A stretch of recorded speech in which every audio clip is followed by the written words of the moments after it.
Okay, I assume everyone can hear me. So I'm very happy that this paper actually comes right after this session before that, because essentially what we're going to talk about is first, transparency, and second, the usefulness of transparency to understand this trade-off between performance and sustainability.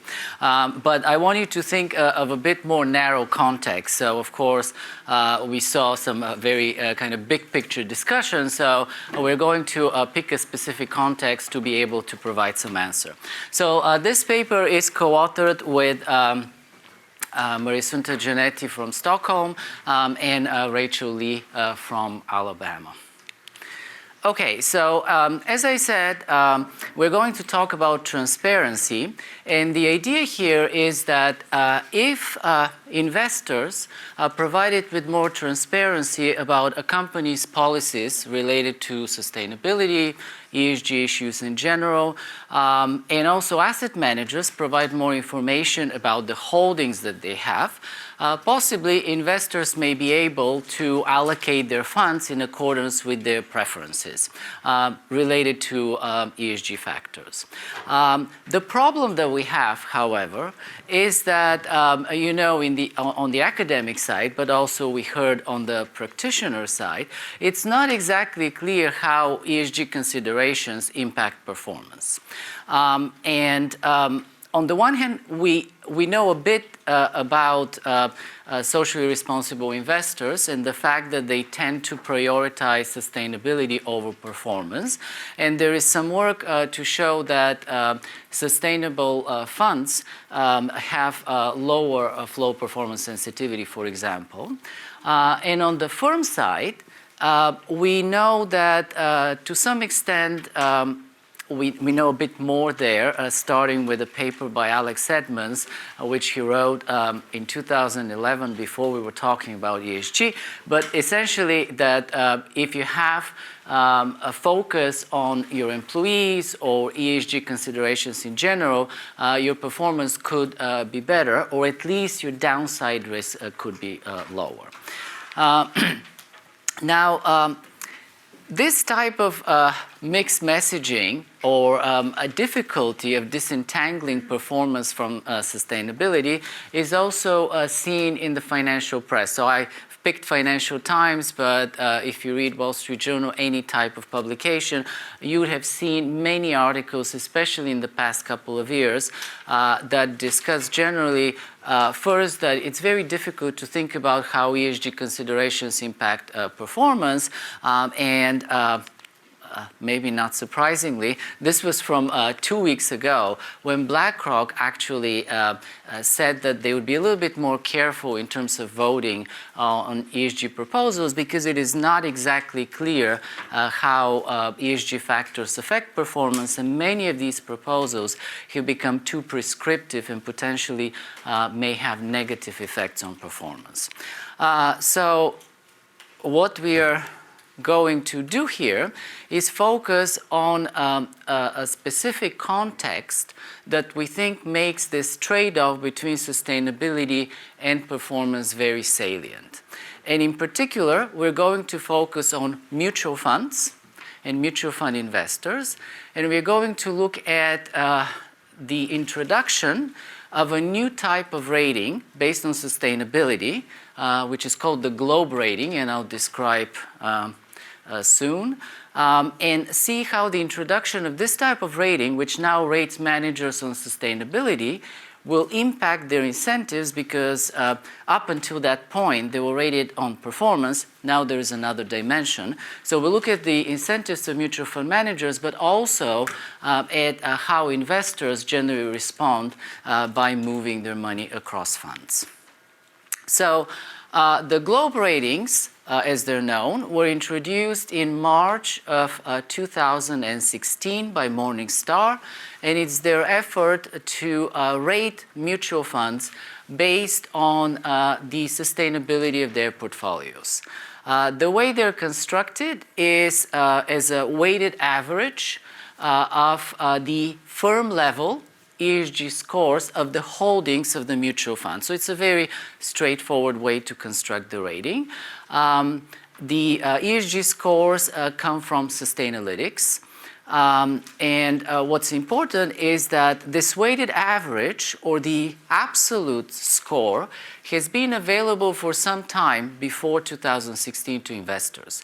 So what's new here is that Morningstar started rating funds within the same mutual fund category, let's say value funds, and ranking them. So the top 10% will get 5 globes, which is the highest. The bottom 10% will get 1 globe, the lowest, and then in between there will be getting the other globes. So this is the new information, and also, of course, this is very visible now because it is on the page of the fund together with the performance rating, which I'll describe on the next slide. And some of you may be familiar with this paper by Sam Hartzmark and Abi Sussman that used early data on the Morningstar ratings, and they actually showed that investors respond to these globe ratings. So the 1 globe leads to outflows, the 5 globes leads to inflows, but the middle globes do not have an impact on investor flows.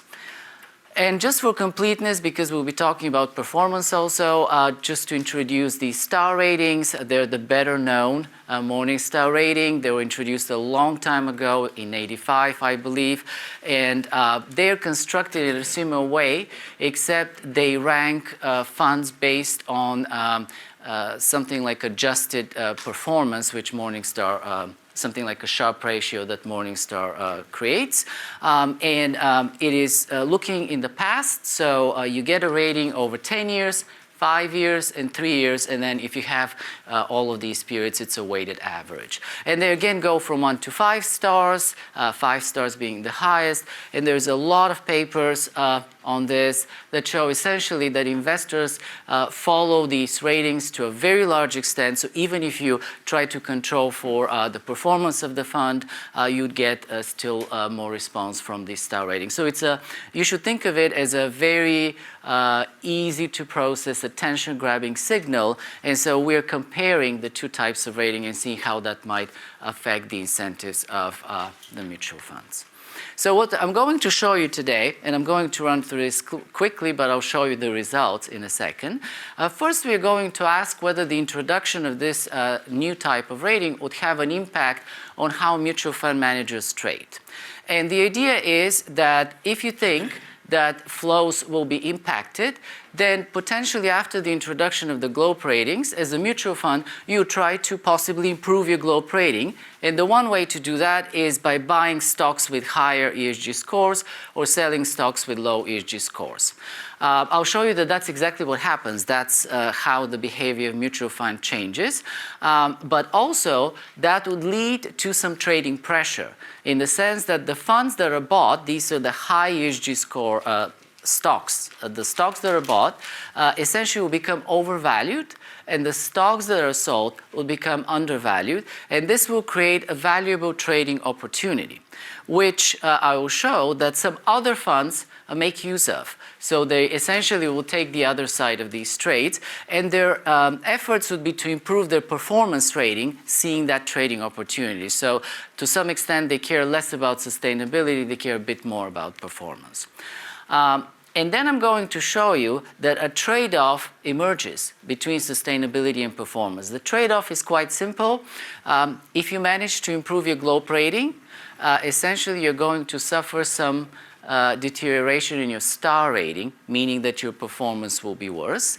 And I'll show you how this manifests itself. But importantly for investor perceptions and investor flows, what I'm also going to show you is that initially, right after the introduction, these globe ratings affected investor flows, just like we know from Sam Hartzmark's paper with Abi Sussman. So basically, the 1 globe leads to outflows, the 5 leads to inflows, the ones in between do not have much of an impact, but this is a very short-lived effect.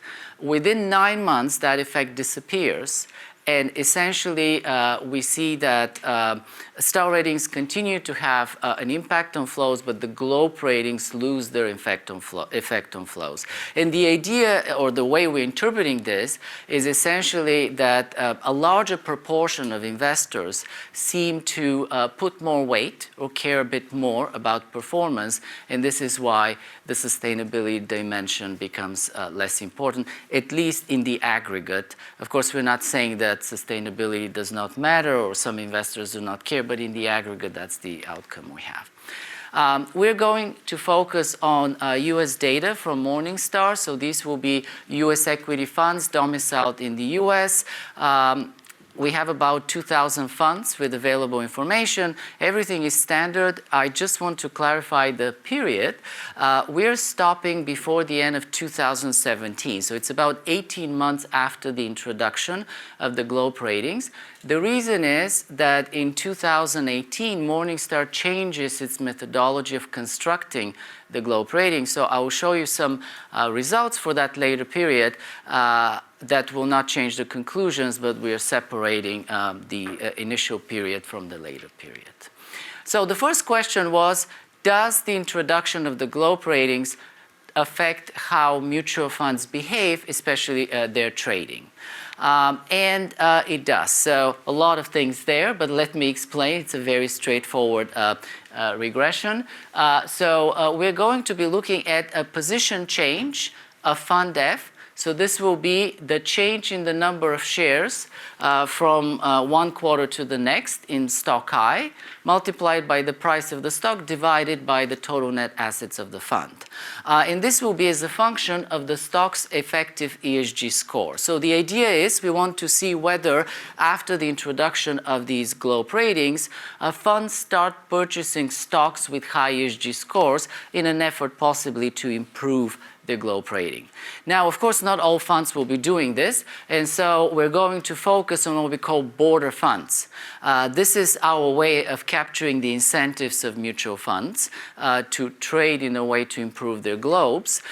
So border funds are funds that are within 2.5% of the cutoff of the different globes, the top between 4 and 5 and 1 and 2. And the idea is that if you're closer, you have a bigger chance of actually getting upgraded if you buy more stocks because you can improve your globe rating. So this is a fund stock quarter level regression. So we have controls at the stock level and then also fund year quarter fixed effects. So if you focus on the highlighted row, which is the interaction, you see that right after the introduction of the globe ratings, mutual funds, these border funds that have higher incentives to trade in this way, start purchasing stocks with high effective ESG scores. You can see that by the sign of the coefficient.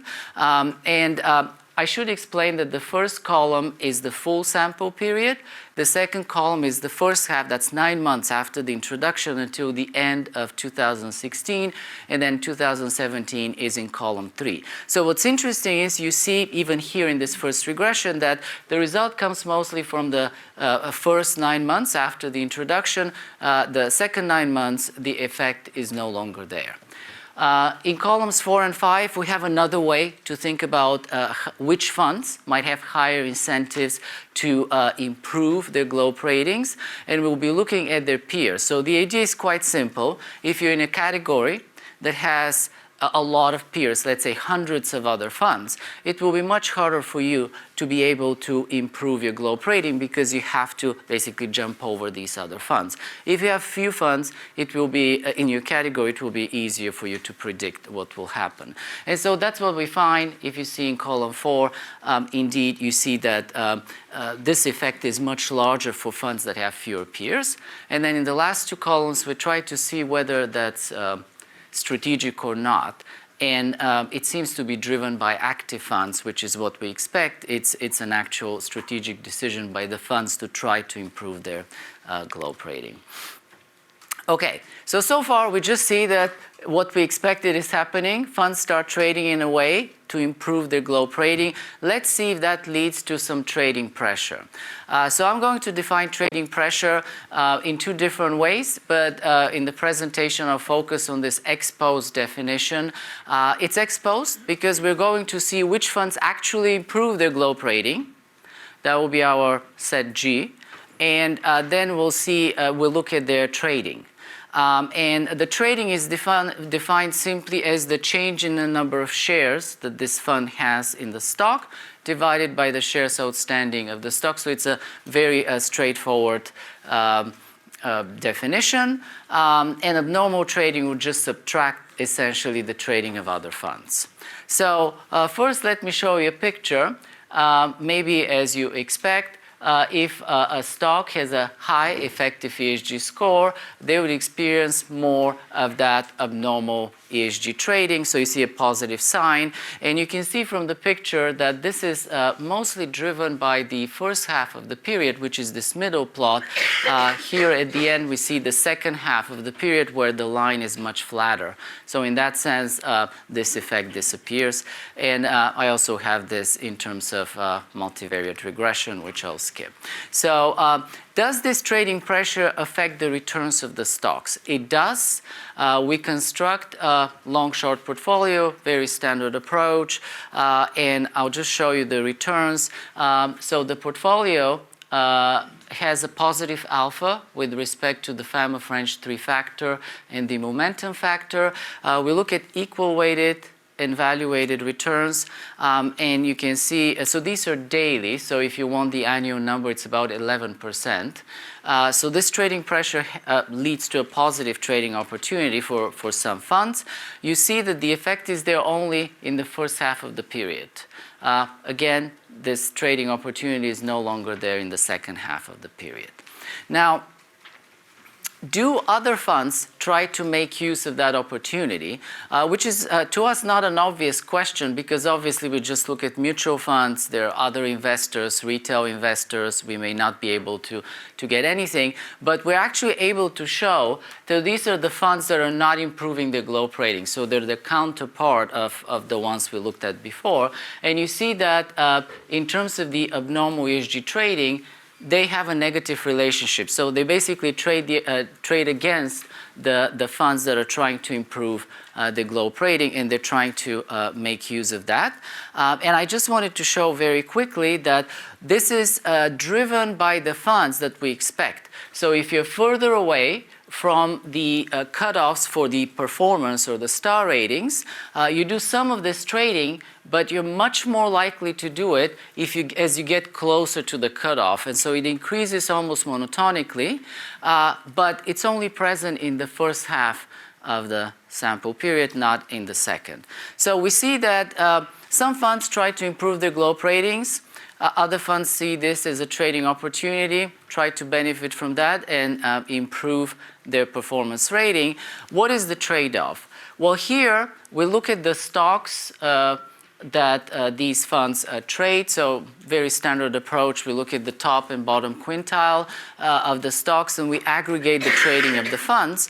And so in the first column, we just confirm that if you trade the stocks that have the most extreme abnormal trading pressure, you're going to improve your globe rating, which is almost by construction because that's what we expect to find.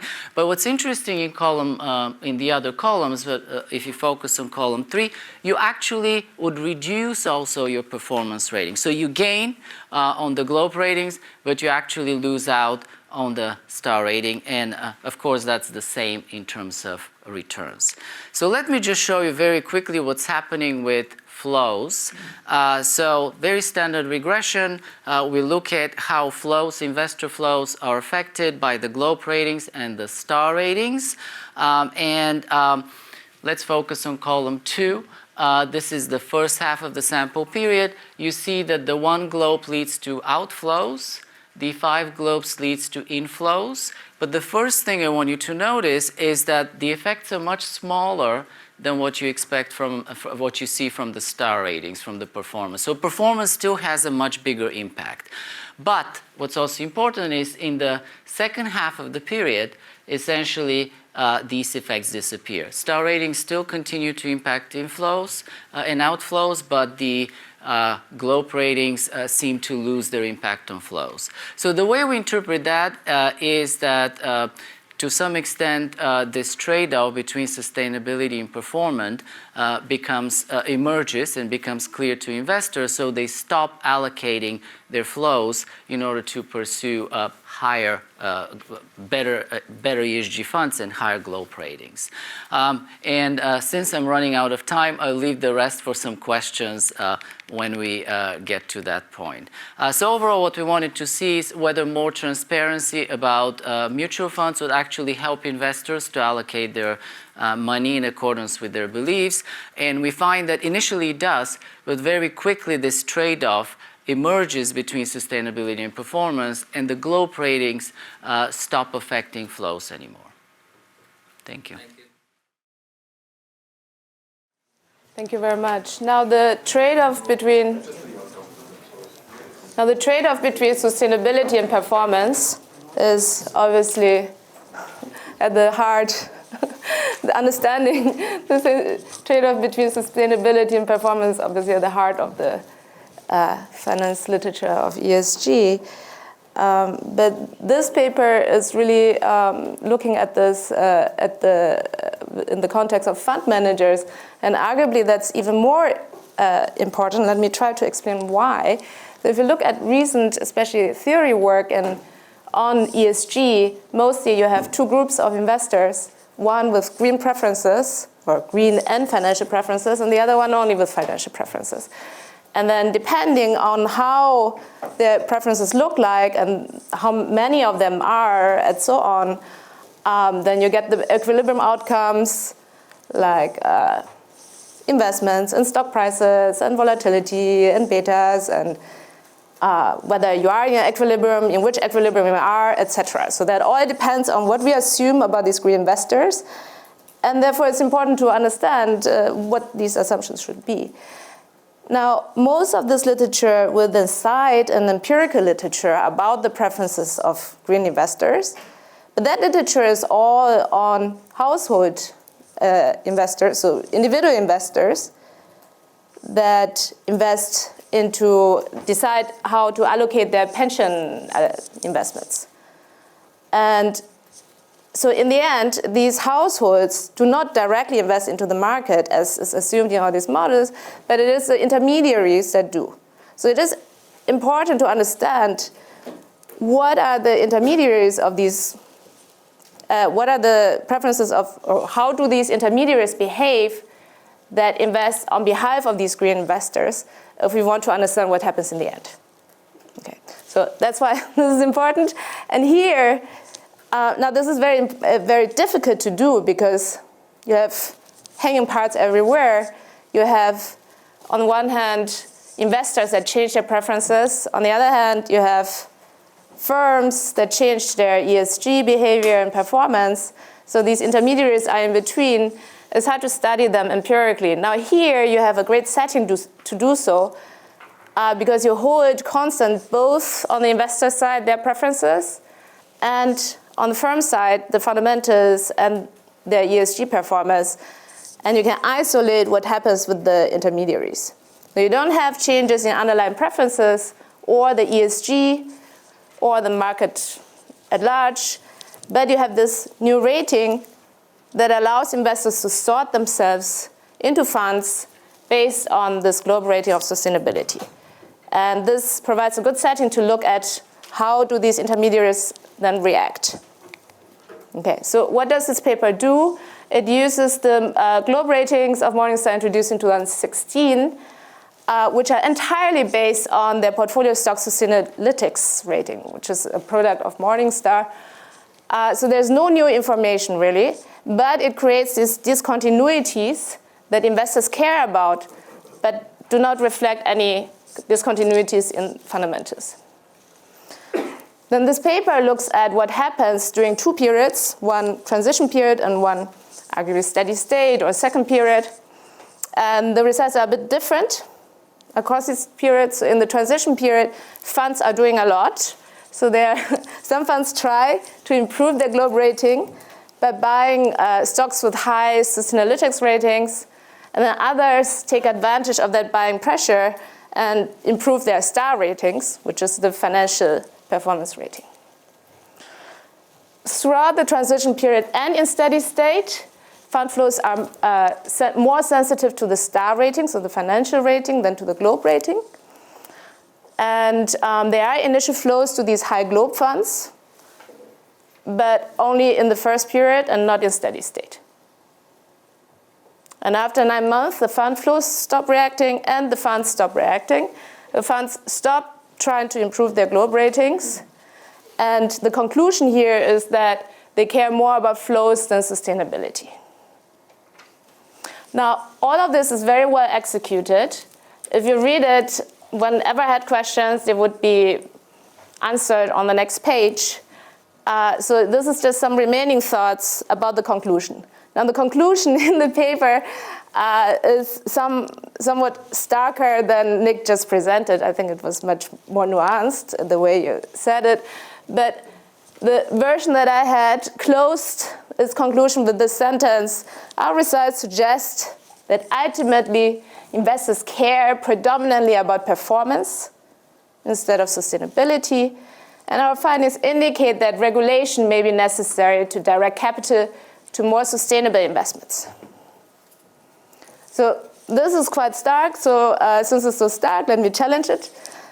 So these are just some caveats that hopefully help you to either make it more nuanced or to argue against all these potential caveats that people may have. So I have 4.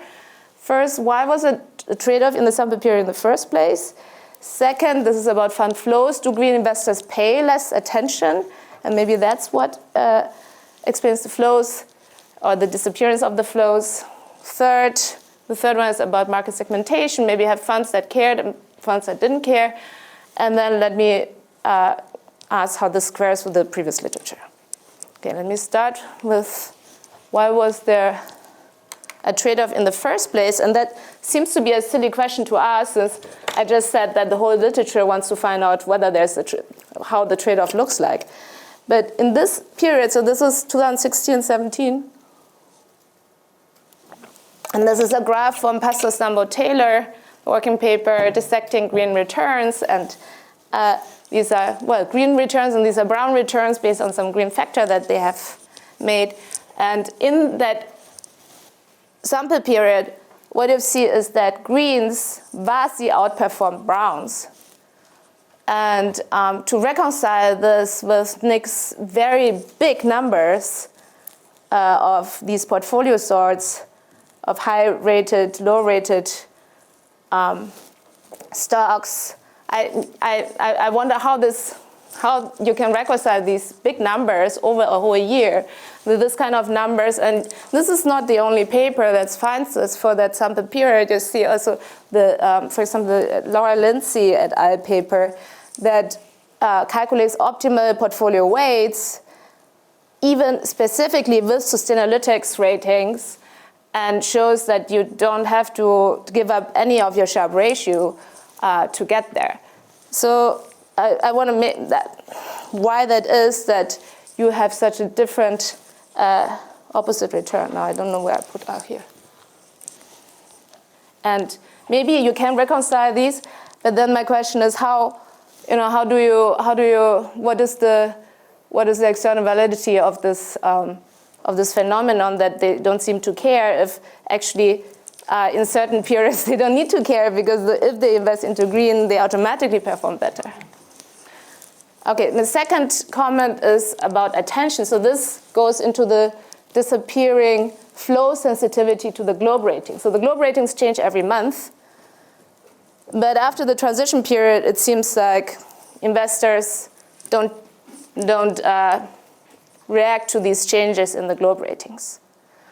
Now, I thought maybe one reason is because these green investors stop paying attention after the first 9 months. And there's some evidence for that. So I said already that most of the evidence on green investors is from individual investors. So this is from Danish investors that were surveyed by Anderson and Robinson. And they surveyed them in terms of their preferences. So the clean planet, they want a clean planet. They like lower costs. They don't care about higher costs. They care about whether they care about higher returns, whether they have green preferences in general, how is their literacy on environmental stuff and financial stuff. And the gist of this is, so then they link that to their pension investment allocation. And the first observation is that whoever has more greener preferences is less likely to make active choices. So these green investors don't want to think about finance. And if they make choices, they like things that are labeled as ESG, and especially they like things that are named ESG. So they really go after the things that are dedicated to ESG. These are people, I mean, it's not that surprising, actually, if you think about green preferences maybe correlating with more long-term preferences. Maybe that's why these people, if they have a 10-year horizon, don't want to change the portfolio again after they just changed it, reacting to the introduction of the Globe rating. Maybe they will do, I mean, it's a bit unfair to say what happens in the steady state after a couple of years, but it's not so clear that the second 9-month period is the steady state. Okay, so given that they like these ESG named funds, let me talk about these. So as Nick mentioned, there are funds that are dedicated to sustainable stocks, and these are different. They invest into different stocks. Obviously, investors are willing to accept a lower return for them, and they tend to have a lower flow performance sensitivity. Now, I understand that Nick is interested in the aggregate effects, but then again, if you want to link it to the emerging theory literature, you do have two groups of investors, and one is green and one is not. And then we would be interested especially in the how they play together, what happens once they interact, once we have divergent preferences in the market. And here it would be nice to see not only the aggregate, but also if there is two very different parts of the market that behave very differently, how do they behave and how big is the one part versus the other, and not only the aggregate. So my question would be, what happens to these dedicated green funds? Do their investors care less about performance and more about the globes? Do they react more to so remember, this is all based on the Momingstar Sustainalytics ratings. So do investors and flows care more about the true, so not only Sustainalytics, but the true ESG performance of their portfolio, to the extent that maybe they they put effort to acquire different information, and maybe their investments even predict later Sustainalytics ratings. And are these maybe more stable in their globe ratings? I mean, it seems like globe ratings change a lot even after the transition period, but maybe they only change a lot for those that don't really care about their globe ratings, but maybe the SRI funds were more stable. And then, just as a side note, it would be also interesting to see what happens to these other funds that took the opposite side, that took advantage of the price pressure. Did their globe ratings suffer, and did that matter? And did they remain less green after they've sold all these green stocks? Okay. So to put this together, I think it would be nice to put your conclusion in the context of the previous literature. I mean, if you look at this question of performance versus sustainability, the conclusions vary over time because preferences change, etc. But I think the gist is that there is a trend towards more and more willingness to pay for green, if we believe Sandy. Apparently, that's the new norm, that even for the firms. Here, it seems like the trade-off from the perspective of funds leads us to an opposite conclusion. So why is that? Is that because the willingness to pay for green doesn't aggregate when you go to the funds level? Is that, I don't know. I mean, I was trying to make a calculation.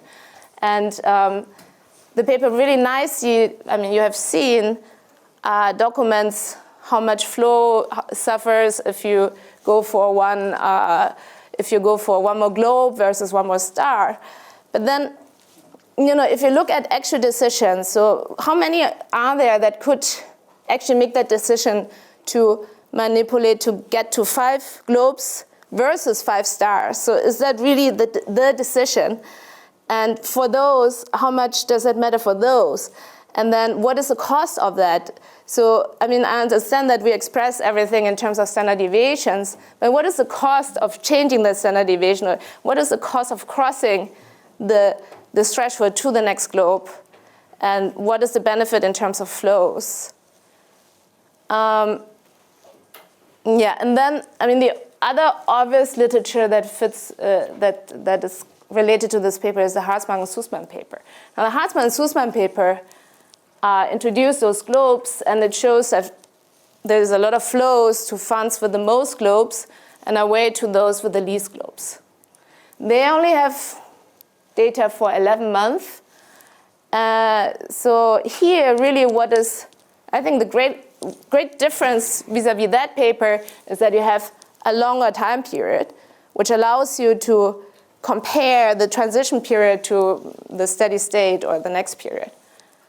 And I think that is super beneficial. And I think you can take even more advantage of that, because I think it's important to understand how this transition works as markets change, as preferences change. And I think this would be worth emphasizing more than you do. Maybe package it a bit more separately instead of just going through 2 periods, 2 periods, 2 periods all the time. So if you look at the transition period, I think it's actually interesting over and above ESG. Yeah, 1 minute. 1 minute. Whoa! Because you can learn how fast the funds learn, and which funds learn the quickest. And anyway, and then 1 minute about herding, because here the only rating that matters is Momingstar, because probably they did all these things also to promote their Sustainalytics rating. So do you get herding towards Sustainalytics as you get herding in general with these funds? And maybe it's the herding that makes the flows, if everybody herds to the same stocks, maybe that's why the flows stop being sensitive. And then there's more surprising papers you can relate more directly. Anyway, this was a great setting with a lot of results, super rich set of results, especially on this transition to steady state. I think because there's so many results, okay, this is a bit unfair because I've now talked 20 minutes about how I don't like the conclusion, and now I'm saying you should streamline it more. But I think just because there are so many results, it would be nice to have a bit more packaging of all of this. But anyway, this was very interesting and I think quite important, and I have to stop. Take a few minutes to respond and then take the questions from the floor. Okay.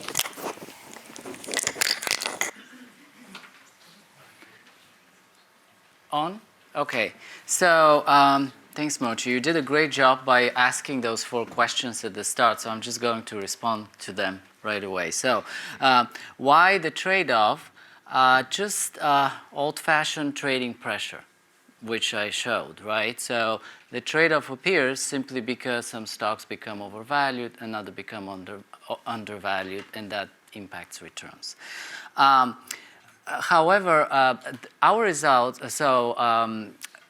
Luke Taylor was my advisor, so I know quite well that paper. Their results are actually quite consistent with ours. They're looking at individual stocks, and they show that the return on these individual stocks accumulates to 170 basis points or something like that over the period. We are looking at funds, so it's a quite different setting, and the fund's alpha.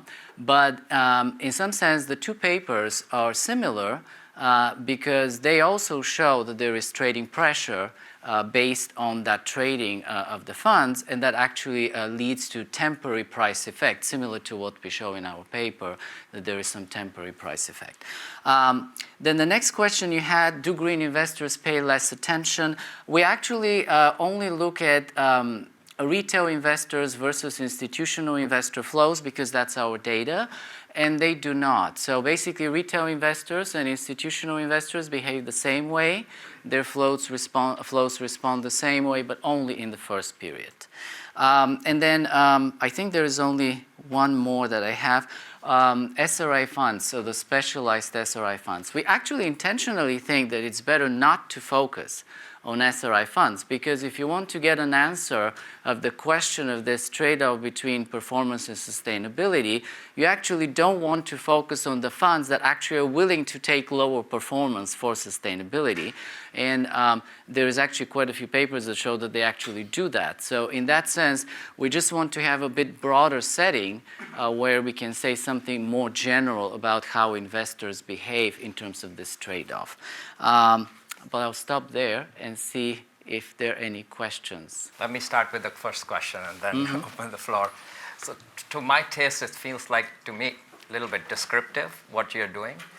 I would have thought you could do something more in terms of showing some causal evidence. It's a little harder because the globe trading is not staggered or didn't happen for some funds. Also, there's this confounding effect. Is it in fund or the fund manager that is causing these flows to change? Can you look at when fund managers move from between funds or after this period versus before and see what happens to the trading and substitution across these funds? Is it then you can kind of make some more causal arguments? So a great question, just to repeat quickly. So the first one was about causality. We actually think it's pretty causal in the sense that it's a shock that happened only once, and you're comparing two funds that respond differently. But the causality, obviously we don't want to talk in empirical corporate finance. The other one, our paper doesn't have anything to say about skill in the sense that you're talking about. So essentially what we're looking at is a signal, just like the star rating, that is very visible and quite widely available. And we're simply looking at whether a mutual fund would like to improve their globe rating following that signal. There's no skill involved because essentially you can pick one high-rated ESG stocks and substitute it with another. So there is nothing really about the manager. It's more about, are they willing to improve their globes versus their stars, their performance. But other than that, we're not looking, as you mentioned, into is there any skill involved, which doesn't say that there's no skill. Of course, you may pick better ESG stocks, and in the future they might affect performance in a different way, but that's not what we're looking at here. Thank you. To resolve the conflict, did you look at fees that these funds charge? I mean, all that matters for them is assets under management, right? So since they got more inflows, it's true that they lost some money on the stocks that they sold, but if overall assets under management went up, then they're better off with the decision that they made. So a great question again. So we actually control for fees. We have some new results which I haven't shown you because they're not in the paper and wasn't fair to add them. But we actually show in some new results that essentially the loss comes exactly, let's say the globe improving funds lose exactly on purchasing these high ESG stocks versus other parts of their portfolios. And the performance improving funds also gain on exactly that part. So essentially all of that is coming exactly where you expect it to come from, which is the ESG portion of the portfolio. And it is affecting, it's again based on the flows and the fees that we have. Yes, very interesting paper, Nick. I just wanted to learn a little bit more about who does this reshuffling. I mean, if there is selection of, what type of managers, if it's just having just one globe or it's correlated with other characteristics of these mutual fund managers. And understandably so, in the beginning you see a trade-off, but what happens in the long term? Do these managers keep performing as they used to do in the past? So let me answer for the second part. I didn't have time to show you. I just mentioned it briefly. But Morningstar did change its methodology in 2018 to make it less easy to manipulate these globe ratings. And that was, they did a couple of things that are not important, but they made it really hard to kind of really try to manipulate this. So we have the later period until basically the end of, until 2020. And we show that essentially this improved methodology did not lead to any improvement in this effect on flow. So basically all you find is just the first 9 months, and then from then on until 2020 there is no significant difference. Now your first question is a little bit hard in the sense that who is doing this type of trading, and the way we try to address this is by looking at, as I mentioned, two definitions. One was first we look at the funds that actually kind of losing forward-looking information, we actually see that they improve their globe rating and see what they're doing. So these are, most of the paper is based on that. But we also use this other definition, which is either how close you are to the cutoffs between the different globes, the assumption being that you have higher incentive if you're closer, or how many peers you have. Also the same idea that you have fewer peers. So we have different ways of looking at this, but obviously it's not as straightforward because we don't know exactly what's the reason for these funds trading. I have one comment on the Sustainalytics ratings that these globes are based on. So to the best of my knowledge, before the methodology change, they were industry adjusted. So you could be the least polluter, keeping S and G constant, you could be the least polluter in the worst polluting industry, and you still got a really cool rating. And then with the methodology change, they removed the industry adjustment, and they also inverted the scale so that it became the risk instead of rating. So I just have a question how you deal with this industry adjustment there. I mean, or you might not even have to, but how would you believe that this would affect your results if it wasn't there? So we'd like to think that it does not. So there's obviously this whole big issue that there are different ratings by different agencies. So they're not, they're positively correlated but quite different. So at the firm level, that is a big problem. And so if you write a paper in that area, like some of us have, then you have to do a lot to make sure your results are consistent. For the on the fund side, essentially the only rating, just like the star rating, that most mutual fund investors, retail or institutional investors follow are the Morningstar ratings. And Morningstar, as you mentioned, actually bought Sustainalytics during this whole process. And so that's the only rating they use. So we think for us doesn't have an impact in the sense that when they changed how they calculate the rating, that was in the later period, but we showed in the paper that it doesn't impact the results or the conclusions. But you're right that there were quite a few things happening, unrelated to our paper, but quite a few things happening with Sustainalytics. Initially, they were not. They were either industry adjusting and then they were not industry adjusting, so you get very different results. There's also a paper out that shows that they inverted the scale, and so for some time investors actually didn't know that in fact they were picking the bad stocks versus the good stocks and things like that. So for us, the later period is not significant anyway, so it wouldn't impact our results, but actually it is an important kind of change if you work at the firm level overall. Nick, you may have explained this already, in which case I apologize, but I'm sort of trying to figure out why things changed so much from the first half to the second half of the sample. Would it be consistent with your results that there is a subset of funds who care and with investors who care, and in the first 9 months they all take the positions they want to have, so they all get themselves their 5 globes and then they just keep it? And they never change. So they just very carefully manage that afterwards. And that's why those guys never show up in your fund fixed effect stuff in the second half, because, well, they're just always at 5. All the others that are still moving around are basically the ones that don't care, sort of almost by definition, because the ones that do care, with investors who care, all got themselves into the 5-star position at the beginning. So in some way, are you telling us that people stopped caring, Or is it just sort of the selection effect, the subset that cared got themselves to 5 stars, and then, well, that's done, and they're just staying up there forever? Well, we've thought about that a lot, as you can imagine. Actually, I didn't show you some results toward the end, but it's kind of one of the most important comments, I think, that we sometimes get. And the idea is that maybe initially, if you care about sustainability, this was new information, you readjust it, and then later on, if you don't see much change or turnover in the ratings, you shouldn't, of course, see any more rebalancing or readjustment. I think Moqi mentioned that we actually have results that show that, in fact, in the second half of the period, you have more upgrades and downgrades of the globes. So if you're thinking about investors or funds that care more about these sustainability ratings, they should still keep readjusting, because you actually see these upgrades and downgrades just as much or more in the second half. But for some reason, that's why we interpret it, for some reason they stopped doing that, and that's why we say that in the aggregate it appears that the aggregate investor or the average investor cares less about sustainability than performance. Of course, we're not saying that some funds obviously still care about sustainability.